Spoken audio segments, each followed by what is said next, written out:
It was the largest contiguous land empire in history, stretching from Korea to Ukraine and from Siberia to southern China, and was forged on the open plains.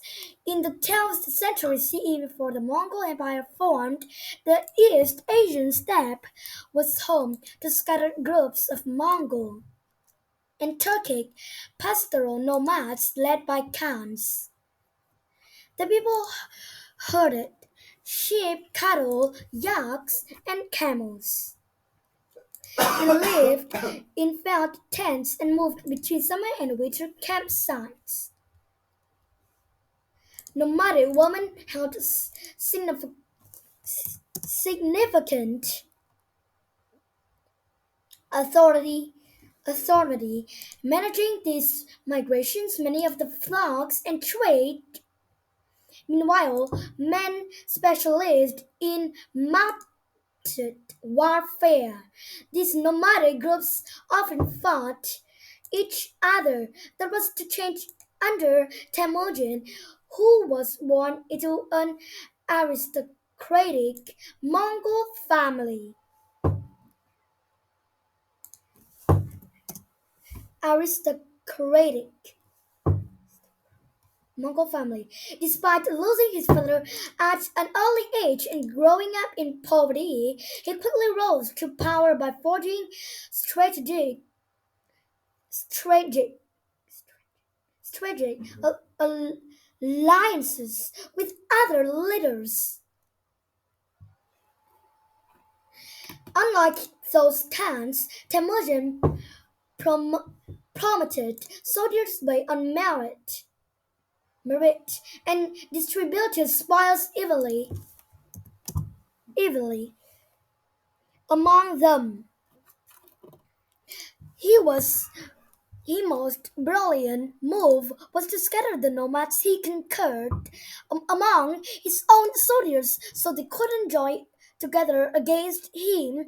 These innovations made him unstoppable, and by 1206 he had united the people of the Felt Wild Tents and become Chinggis Khan. The Mongols were shamanists, believing that the spirits of nature and their ancestors inhabited the world, the,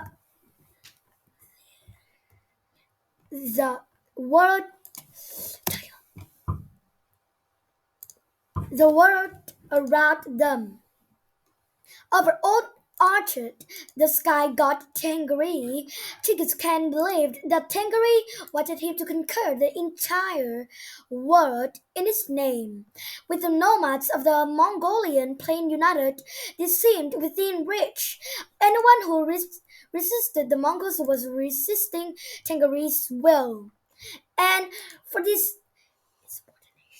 insubordination had to die. Under Genghis Khan, the Mongols first subdued northern China and the eastern Islamic lands. After his death in 2027, the divine mandate passed to his family or the golden lineage. In the 1030s, Genghis Khan's sons and daughters conquered the Turks of Central Asia and the Russia princess. The then destroyed two European armies in 2000 to 1241.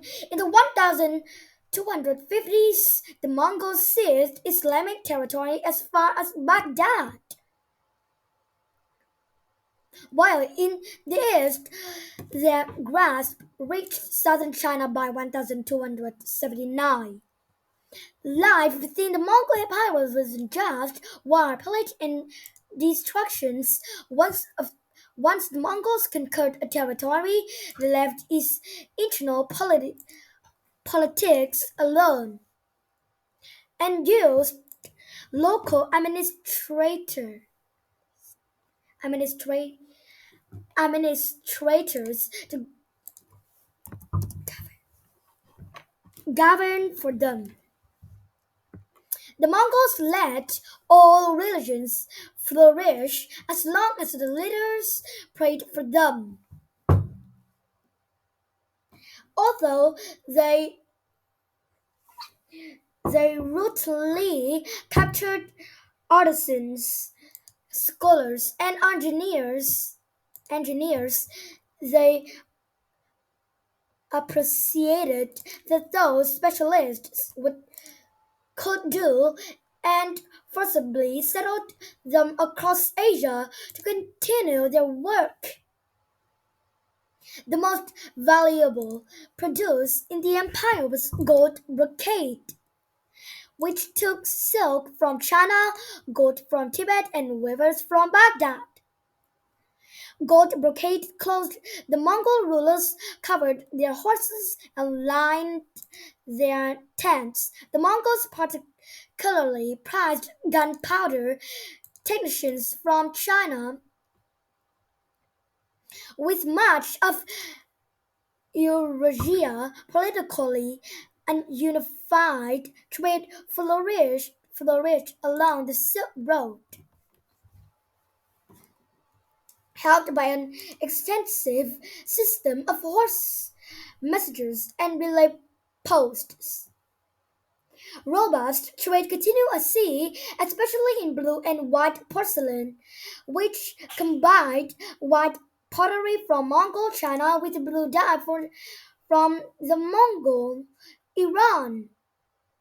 But this was not the last succession that the great Khan didn't automatically go to the eldest son, but rather allowed brothers, uncles, and cousins to vie for leadership, with senior widows acting as regents for their sons. By the 1260s, Chickens Khan's grandsons were in a full-blown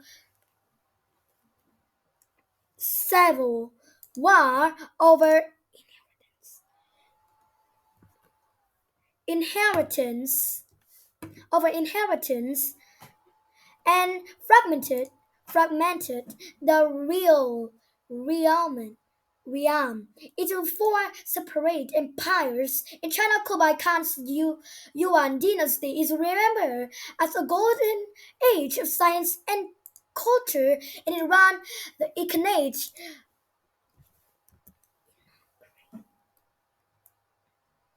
inaugurated